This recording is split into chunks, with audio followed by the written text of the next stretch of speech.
ગાંધીનગર મનપાની સામાન્ય સભામાં પાલતુ શ્વાન અને વાહન સ્ક્રેપ પોલિસી સહિતના કુલ 10 મુદ્દાઓની બહાલી આપવામાં આવી છે. અગાઉ માત્ર ખસીકરણ થતું, હવે શ્વાન માટે એનિમલ કેરની વ્યવસ્થા કરવામાં આવશે. ગાંધીનગર મહાનગરપાલિકાની સામાન્ય સભામાં પાલતુ શ્વાન અને વાહન સ્ક્રેપ પોલિસી સહિત 10 વિષયોને હાલ બહાલી આપવામાં આવી છે.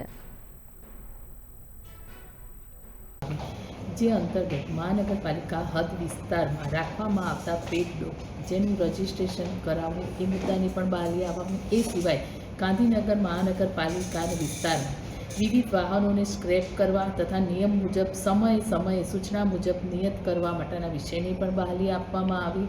આવા ઘણા બધા એમ કરીને 10 વિષયોની ગાંધીનગર મહાનગરપાલિકાની સભામાં બહાલી આપવામાં આવી.